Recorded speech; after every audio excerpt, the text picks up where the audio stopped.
Jesus Cristo é o Senhor no céu, na terra e debaixo da terra. Ele é santo. Vamos a leer el pasaje que narra Lucas acerca de la visita de Jesús a Nazaret y un poco la situación de los contemporáneos de Jesús. Cuando usted lee los otros dos evangelios sinópticos, Marcos y Mateo, Mateo narra esta situación como en el capítulo 13 y Marcos la narra en el capítulo 6. Es posible que cronológicamente no sea de los primeros eventos que Jesús vivió en su ministerio, pero por algún misterio o asunto Lucas narra este evento de primeras. Puede ser por la profecía que Jesús lee, como lo vamos a leer, o puede ser como algunos comentaristas bíblicos dicen que es posible que Jesús haya ido 2 veces a Nazaret. Esta primera y la segunda narrada en los evangelios, aunque por la situación usted ve, parece leer, si usted lee los 3 evangelios usted va a ver que parece ser la misma situación, solo que Lucas da algunos detalles más. Entonces yo me inclino más a la idea de que es la misma situación. Hay alguna discusión entre los comentaristas. Entonces, bueno, vamos a leer el pasaje, comienza ahí en el verso 16 y como es un poco largo, vamos a irlo leyendo y irlo meditando de una vez. Amén. Dice: vino a Nazaret donde se había criado, y en el día de reposo entró en la sinagoga, conforme a su costumbre, y se levantó a leer. Entonces, la costumbre de la sinagoga era que comúnmente la reunión en la sinagoga era un poco diferente a la reunión o el culto en el templo donde había sacrificios, donde había todos los rituales, pero la sinagoga fue un modelo que adquirió Israel en el periodo intertestamentario, o sea, a final del periodo del Antiguo Testamento y el Nuevo Testamento hay como 300 años, y en ese periodo surgió la figura de las sinagogas. Los judíos cuando llegaban a una ciudad, fuera de Israel o fuera de Israel, y habían más de 10 judíos, se acostumbraban a reunir en una sinagoga, en un lugar de reunión. Y el culto comenzaba con una oración de acción de gracias, una lectura del Antiguo Testamento de la Torá en hebreo, con una traducción al arameo, una lectura de los profetas con una traducción, seguida de una explicación. No había un maestro, no había un rabino que enseñara la palabra, sino parece ser que lo que dice la historia es que alguna persona invitada especial, acostumbrada después de la lectura a hacer una meditación, como uno lo ve en el libro de Hechos con Pablo. Acá lo vamos a ver con el Señor Jesús. Y después, si había sacerdote, había una bendición o una oración final. Esa era como la reunión de la sinagoga. Entonces, en ese ambiente cultural religioso, Jesús llega a su ciudad, Nazaret, entra a la sinagoga y dice que conforme a la costumbre se levantó a leer. Es posible, como los versos anteriores nos dicen, que ya Jesús era popular y que él ya estaba haciendo muchos milagros y estaba enseñando, y especialmente el lugar donde él llegaba a enseñar en las ciudades era la sinagoga. Entonces seguramente la fama ya le precedía y por causa de la misma situación le dieron a leer. Y dice ahí el pasaje: y Jesús, en el 17, y se le dio el libro del profeta Isaías. Y habiendo abierto el libro, porque se leía una parte de Moisés primero y después se leía una parte de los profetas. Entonces, curiosamente, el Señor providencialmente se le entregó el libro de Isaías. Y es por esto que yo pienso que Lucas incluye esta situación al comienzo de su evangelio. Porque la profecía que Jesús va a leer, como ya la estudiamos aquí en el evangelio, es una profecía que se centra en lo que iba a ser el ministerio de Jesús, ¿no? Y dice: y habiendo abierto el libro, halló el lugar donde estaba escrito: el Espíritu del Señor está sobre mí, por cuanto me ha ungido para dar buenas nuevas a los pobres. Me ha enviado a sanar a los quebrantados de corazón, a pregonar libertad a los cautivos y vista a los ciegos, y poner en libertad a los oprimidos, a predicar el año agradable al Señor. Entonces esta profecía de Isaías anunciaba el ministerio del Mesías. Como leíamos cuando veíamos que el Espíritu del Señor vino sobre Jesús en el bautismo, veíamos que el ministerio público de Jesús se iba a concentrar en 3 aspectos principales. Eso uno lo ve en los evangelios: la predicación, los milagros, especialmente la sanación de enfermos, y el ministerio de libertación o de expulsión de demonios. Ese es el ministerio que prácticamente Jesús va a cumplir de ahora en adelante, que ya viene cumpliendo y va a desarrollar a través de los evangelios. Y la profecía de Isaías es un cumplimiento a eso. Ahora imagínense la expectativa. Jesús ya, su fama era muy conocida en la región. Él llega a la ciudad donde él vivía. Seguramente hay personas que le conocen. Vienen los rumores o la fama de que él está haciendo milagros, que él está predicando, que se ha levantado un gran profeta en la nación. Llevan siglos sin tener un hombre así de sobresaliente, con un ministerio tan espectacular como el que estaba teniendo Cristo. Entonces, dice el pasaje que y enrollando el libro lo dio al ministro y se sentó y comenzó a decirles: hoy se ha cumplido esta escritura delante de vosotros. O sea, el Señor, como decíamos la vez pasada, unos sábados bien anteriores, Jesús tenía plena conciencia de su ministerio. Jesús tenía plena conciencia de su llamamiento. Jesús no venía como el que viene a improvisar. Él sabía que su manifestación, su ministerio era el cumplimiento de los profetas. Ahora lo que vamos a estudiar hoy principalmente, porque este pasaje ya lo habíamos estudiado, vamos a estudiar principalmente la reacción de aquellos ciudadanos de Nazaret, la reacción de este pueblo, la reacción de aquellos que vieron y oyeron estas cosas. Y dice: y todos daban buen testimonio de él.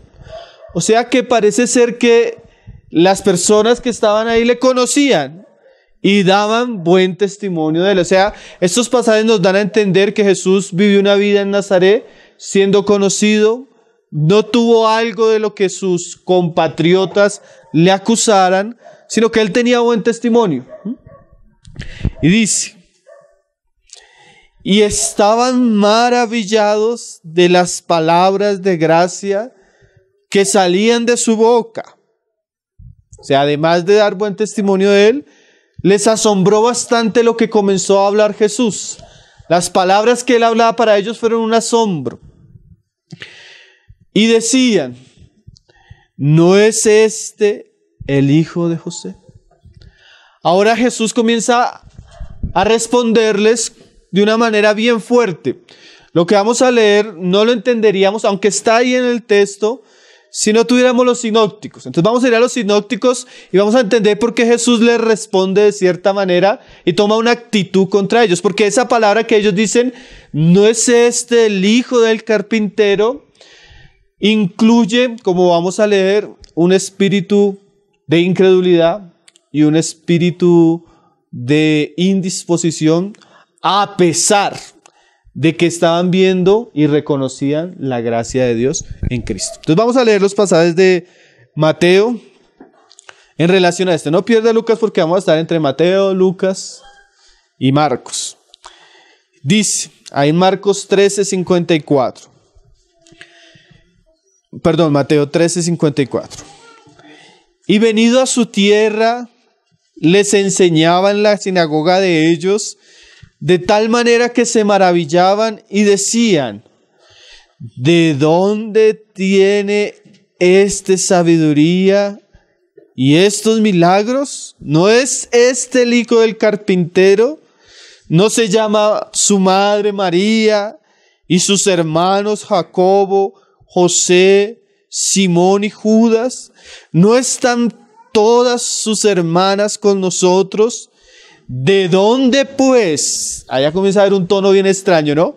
¿De dónde pues tiene todas estas cosas?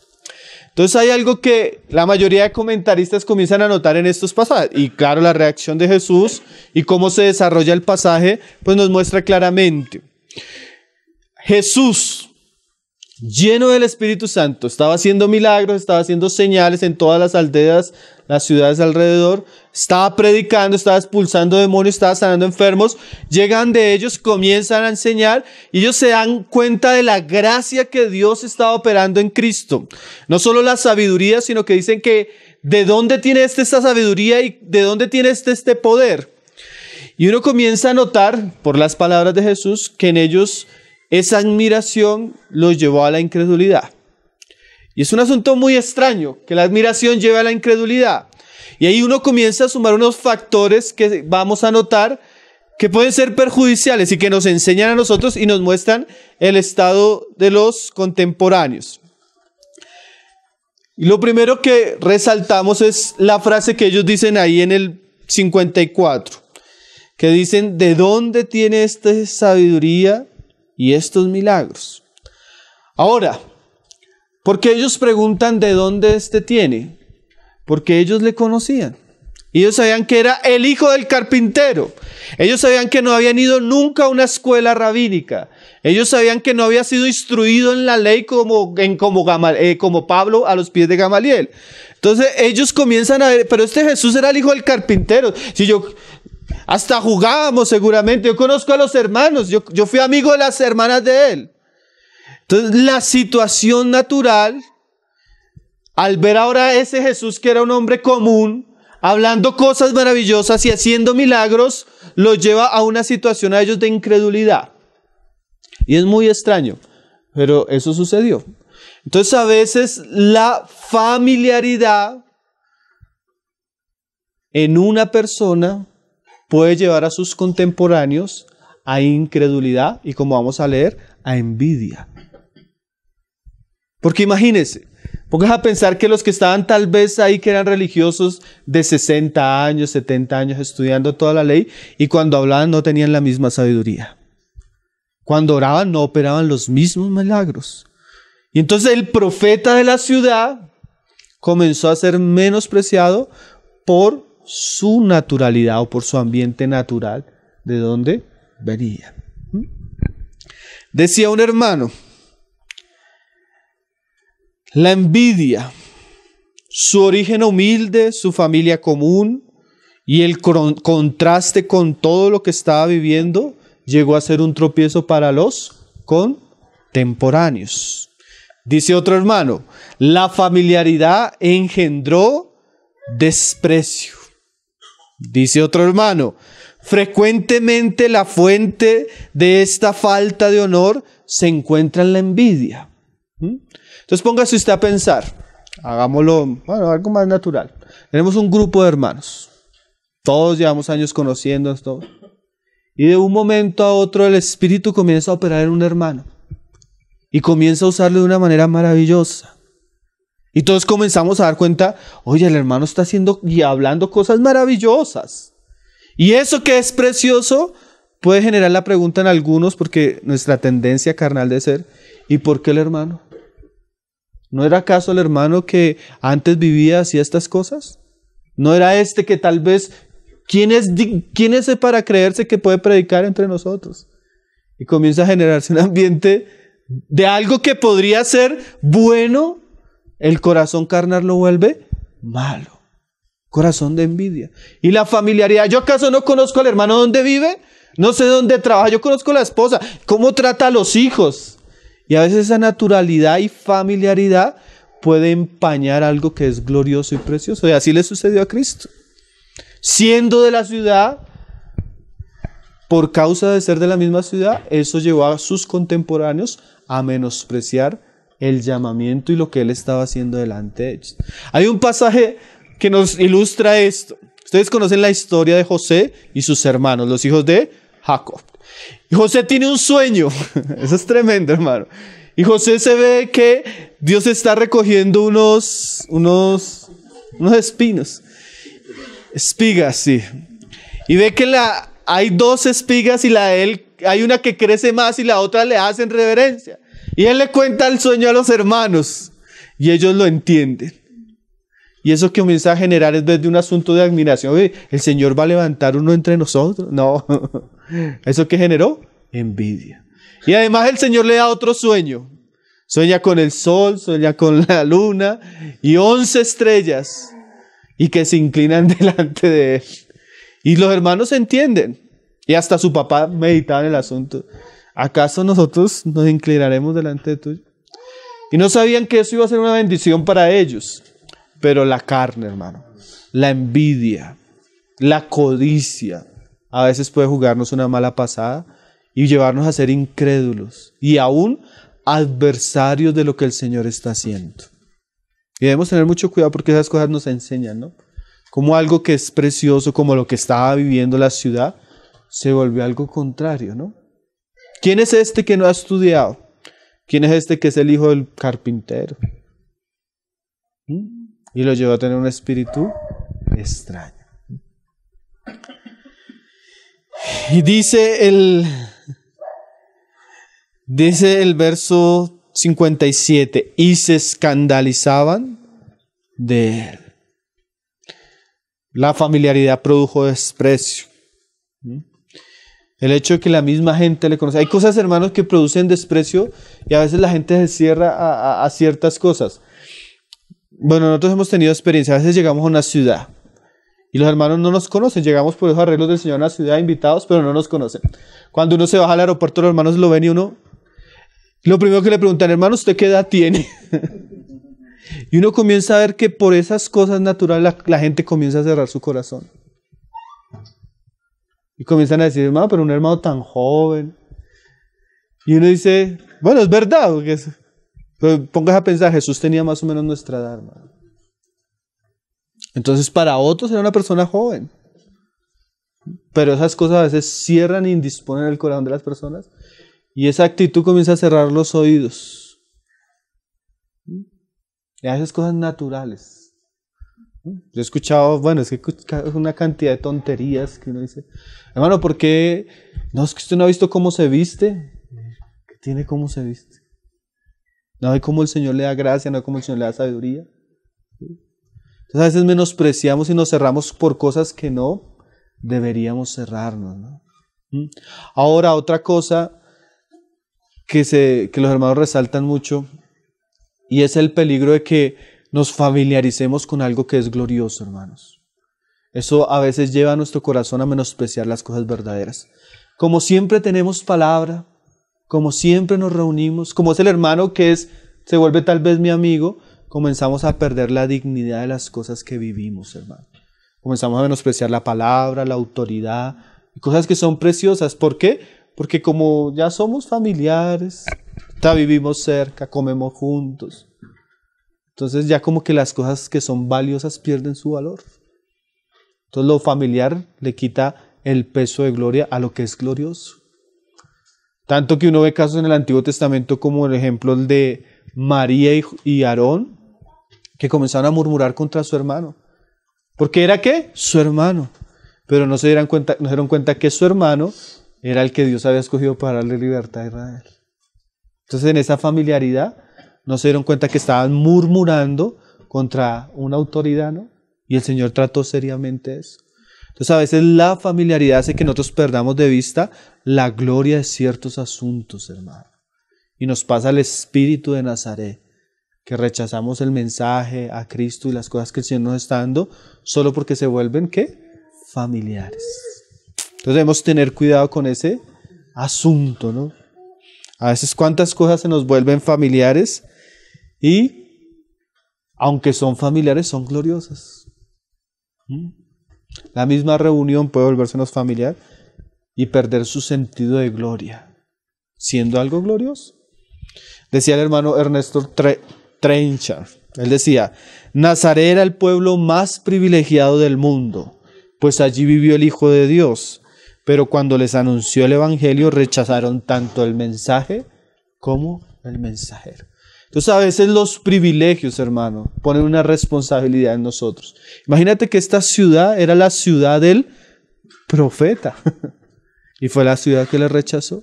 Antes que Jerusalén le rechazara, la misma ciudad fue la que le rechazó. El Señor nos guarde un espíritu de esos, que tengamos cosas privilegiadas y nosotros mismos rechacemos lo que el Señor nos ha dado. Amén, como le pasó a la ciudad de Nazaret. Dice un hermano, cuán peligroso para el alma es acostumbrarse a algo sagrado. Se acostumbra ya. Entonces cuando uno se acostumbra lo tiende a menospreciar, ¿no? Lo que hablábamos de las reuniones. Como siempre tenemos reunión de la cena, a veces la menospreciamos. O como siempre tenemos reunión de oración, para nosotros no es tan importante. O como siempre tenemos estudio de la palabra, tal vez lo miro por internet, pero no ve la realidad, la importancia de estar juntos, de orar juntos, de aprender juntos, de caminar juntos, de perseverar juntos. Lo glorioso se vuelve a veces, y es glorioso. Tan glorioso que muchos desearían tener esas cosas y no las tienen. Y a veces los que las tenemos somos menospreciadores. El Señor nos enseñe a que la costumbre no nos lleve a banalizar algo que es sagrado y glorioso delante del Señor, delante de la Escritura.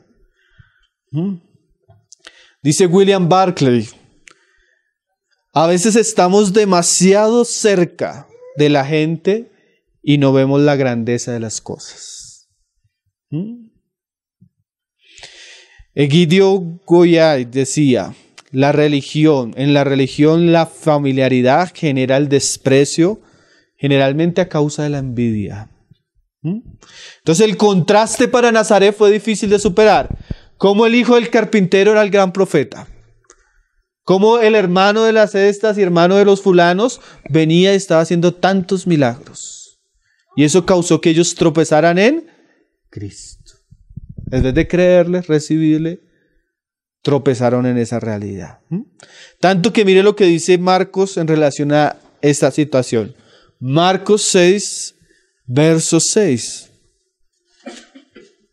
Dice, y estaba asombrado de la incredulidad de ellos.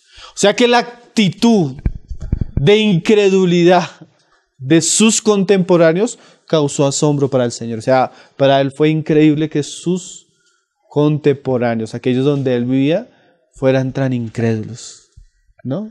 Qué cosas, ¿no? Unas palabras muy fuertes, ¿no? Usted va a ver que Jesús recorre muchas ciudades que también recibieron muchos beneficios, muchos milagros y después tienen un juicio. Pero ellas creyeron en un comienzo. No se arrepintieron, que fue otra cosa. Pero Jesús hizo una cantidad de cosas entre ellas. Y en Nazaret no pudo hacer mucho. ¿Por qué? Por la incredulidad. De ahorita vamos a hablar un poco al final. Hoy vamos a Lucas. Entonces Él les dijo, entonces ahí cuando entendemos por qué del verso 22 al verso 23 el Señor tiene un cambio.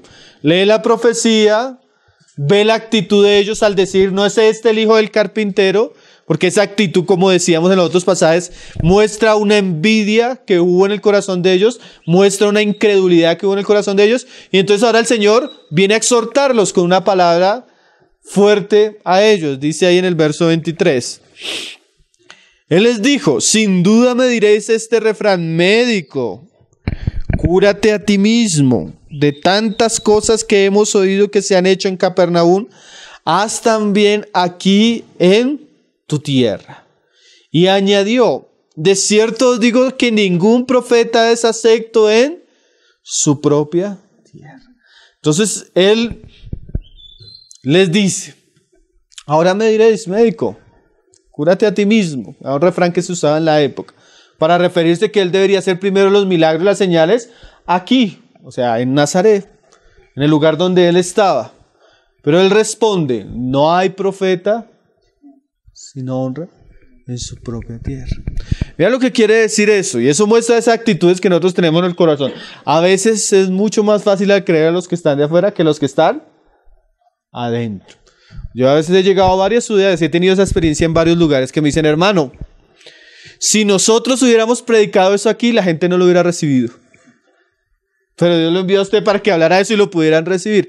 Y es extraño que a veces, conociéndonos, que eso genera un conocimiento más profundo de la vida de las personas, a veces aceptamos a los que vienen más de afuera que a los de adentro. Pero así somos. Jesús dijo así, casi ningún profeta tiene honra en su tierra. Y dice, ahí en el 25, ahora les va a hablar unas palabras de exhortación bien serias a ellos. Dice, y en verdad os digo que muchas viudas había en Israel en los días de Elías, cuando el cielo fue cerrado por 3 años y 6 meses. Y hubo una gran hambre en toda la tierra. pero a ninguna de ellas fue enviado Elías, sino a una mujer viuda de Sarepta de Sidón, en Sarepta de Sidón. Y muchos leprosos había en Israel en tiempo del profeta Eliseo, pero ninguno de ellos fue limpiado, sino Naamán el sirio. Ahora, estas palabras solo las resalta Lucas.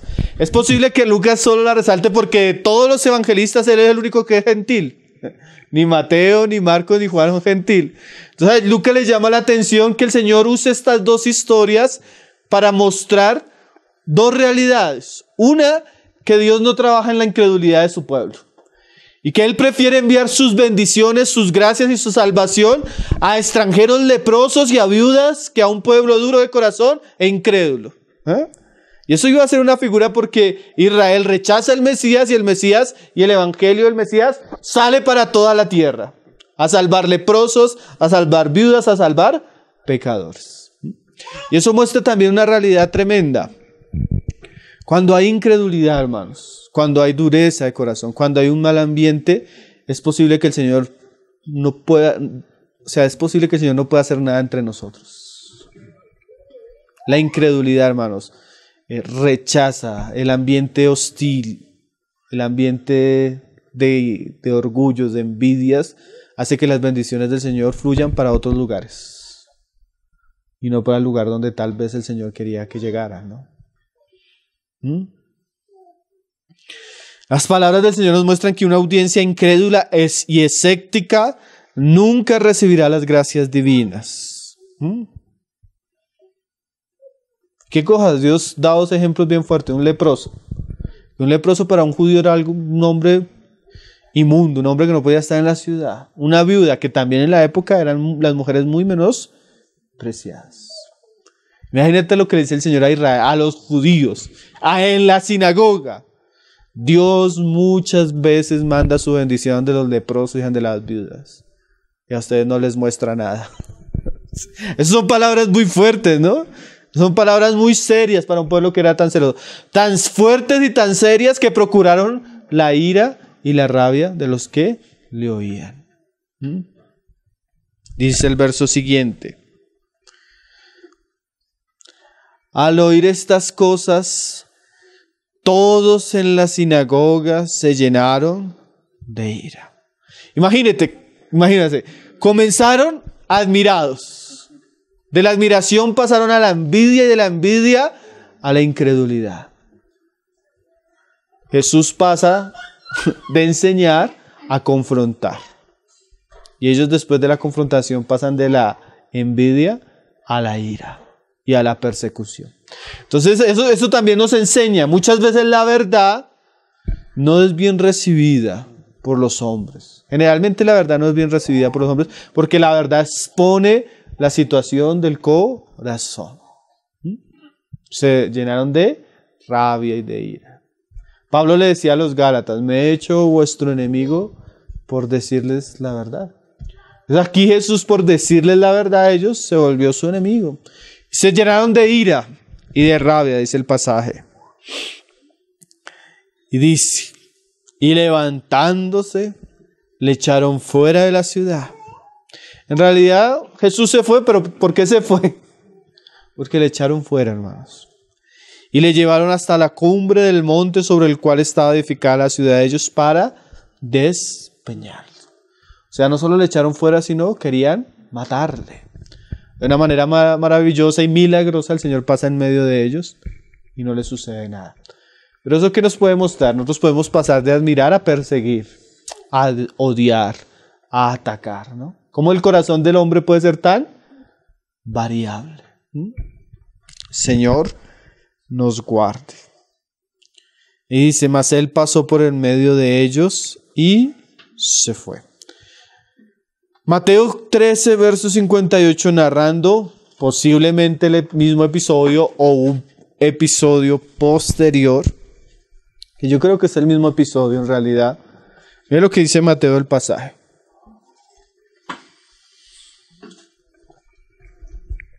Mateo 13, 58. Y dice, y no hizo allí muchos milagros a causa de la incredulidad de ellos. Entonces la incredulidad, hermano, es un pecado serio. Y es un pecado que cierra las puertas de las bendiciones de Dios. A veces las cosas que el Señor puede hacer en medio de nosotros pueden ser cerradas por nuestra actitud, nuestro corazón. Él fue adelante, Él siguió, Él no insistió con la ciudad. Nazaret perdió su oportunidad. Se puede decir de Nazaret lo mismo que se decía más adelante de Jerusalén. No conoció su tiempo, el día de su visitación. No hay más relatos. Si creemos que este es un único relato en los 3 evangelios, Jesús no vuelve a la ciudad de Nazaret. Entonces una actitud como esas puede cerrarnos las puertas. A veces nosotros creemos que podemos tener muchas oportunidades, pero el Señor no volvió a la ciudad. Porque a veces una actitud así puede echar afuera la gracia del Señor, la visita del Señor, las bendiciones del Señor. Eso nos enseña también a nosotros, ¿no, hermanos? Con qué actitud, con qué corazón venimos al Señor, venimos a la palabra, venimos a las reuniones, venimos a las gracias del Señor. Las gracias comunes que recibimos como pueblo, las visitaciones del Señor, ¿con qué actitud, no? Porque eso puede marcar mucho lo que el Señor va a hacer en medio de nosotros o lo que el Señor no va a hacer, ¿no? A veces uno llega a lugares, yo he tenido muchas veces esa experiencia, hermano, que uno ve un ambiente extraño y aunque uno tenga la mejor predicación, hermano, uno no puede ni hablar. La boca se cierra, el corazón se enfría y uno sabe que mucho de eso está relacionado con la actitud de las personas que están oyendo. Como también uno llega a otros lados y aunque la predicación sea la misma que como hemos compartido en muchos lugares, uno experimenta la gracia, la unción, la ayuda del Señor, la fuerza y está muy relacionado con los oyentes. El hermano Christian Chen en el libro del Ministerio de la Palabra, él decía que un mal público, una mala platea puede destruir al mejor predicador. Porque los corazones incrédulos, duros, echan fuera la gracia del Señor, echan fuera la presencia del Señor. Entonces el Señor nos enseña a través de la ciudad de Nazaret lo terrible que puede ser un espíritu contrario al Señor, ¿no? Imagínense que el Señor no pudo hacer nada allí. No pudo. ¿Cuántos enfermos habrían, hermano? ¿Cuántos endemoniados habrían? ¿Cuántas personas necesitadas de la gracia del Señor? Y la misma incredulidad les cerró las puertas de la bendición del Señor, ¿no? Y ahora, es tremendo. Ellos rechazan al Señor, pero esperan un milagro. ¿Qué cosas, no? Y así son las personas. Yo a veces tengo un problema y yo digo, yo no puedo luchar con eso. Yo no puedo orar por alguien cuando yo veo que la persona tiene rechazo hacia el Señor, hermano. Yo no puedo, hermano. Hermano, que venga, ore por mi tía. Y va uno le va a comenzar a dar a la tía y la tía rechaza el evangelio. Y el hermano dice, hermano, oremos por ella. Yo no puedo, hermano. Yo no puedo orar por una persona que rechaza al Señor. Porque las personas quieren el don, pero no quieren al dador. Si mismo Jesús dio la espalda ahí, se fue. ¿Por qué? Porque a veces las personas quieren las bendiciones, pero no quieren al Señor. Eso quería Nazareno, porque le dicen, van a usar el refrán de siempre, sánate a ti mismo, haz lo que has hecho en otros lugares. Pero como que lo hacían con un espíritu de, ¿quién es este? Como que en incredulidad, pero querían que le hiciera el milagro. Y el Señor no participó de ese espectáculo. Porque a veces hasta eso se vuelven espectáculos, ¿no? Como dijo un hermano, donde se rechaza el donante, no habrá don. Porque si se rechaza el donante, el don es sin sentido, quizás hasta perjudicial. En un ambiente así nunca deberían haber milagros. La mayoría de veces, si vamos a leer pasajes donde el Señor operó milagros, porque había una fe especial en las personas, ¿no? Pero también la incredulidad nos muestra que el Señor cerró las puertas de las bendiciones. Dijo un hermano, llenar el morbo de un incrédulo no tiene ningún beneficio, aunque sea con un milagro. Haz algo, ¿no? Pero no creían. Jesús no hizo nada ahí, por causa de la misma actitud de ellos. También, hermanos, es terrible ver la seriedad del pecado de la incredulidad, hermanos. La incredulidad trae muerte al mundo. Es el pecado que condena. Jesús dijo, y esta es la condenación. ¿Cuál es la condenación? Que no creyeron a la luz. Dice un hermano, es el más tonto de los pecados porque lleva a las personas a rechazar la clara evidencia, a cerrar los ojos ante el limpio testimonio y lo peor, la incredulidad es el pecado más común en el mundo. Millones son culpables de ese pecado por todos lados. Jesús siguió y Nazaret quedó allí. Entonces, hermanos, ¿qué nos enseña este pasaje? Así resumiéndolo para aplicarlo a nosotros. ¿Qué nos enseña este pasaje? Tengamos cuidado de familiarizarnos con las cosas que son gloriosas. Porque terminamos rechazando algo que es precioso, solo porque es el hijo del carpintero, solo porque de dónde aprendió, qué está haciendo. Tengamos cuidado de tener una actitud así con las cosas del Señor, hermano. Porque esas cosas generan que el Señor y la presencia del Señor se vayan en medio nuestro. Tengamos cuidado, hermanos, de las envidias. Tengamos cuidado de la incredulidad. Porque eso aleja las bendiciones del Señor de nuestra vida. Una actitud de fe siempre va a ser honrada en el corazón. Una actitud de amor, de aprecio, siempre va a manifestar gracias del Señor. Amén. El Señor nos ayude. Un pasaje pues corto, pero de mucha enseñanza, ¿no?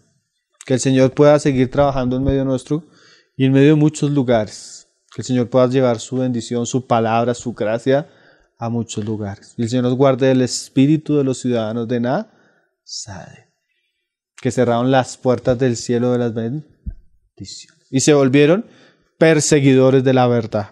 Qué cosa tan terrible, hermano.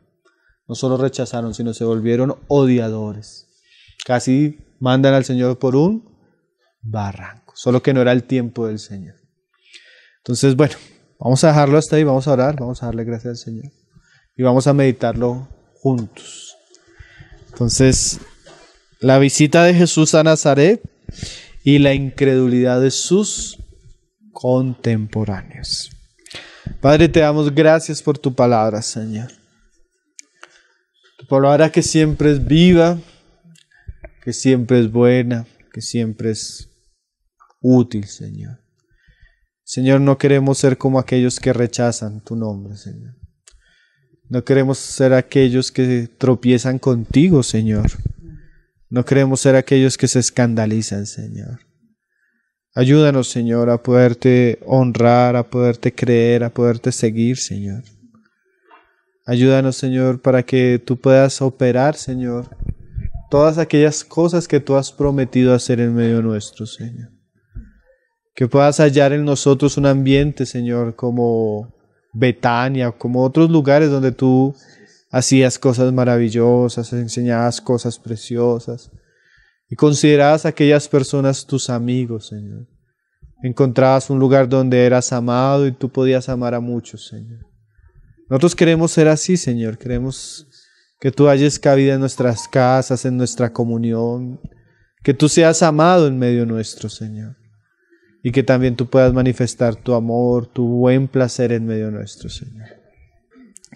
Te damos gracias por estos tiempos, Señor, donde podemos leer tu palabra, donde podemos meditar en ella, Señor. Que tu palabra sea de bendición para nuestros corazones, Señor, y también para los corazones de las que la van a oír, Padre. Pedimos en el nombre de tu Hijo Jesús, Padre. Amén, Señor.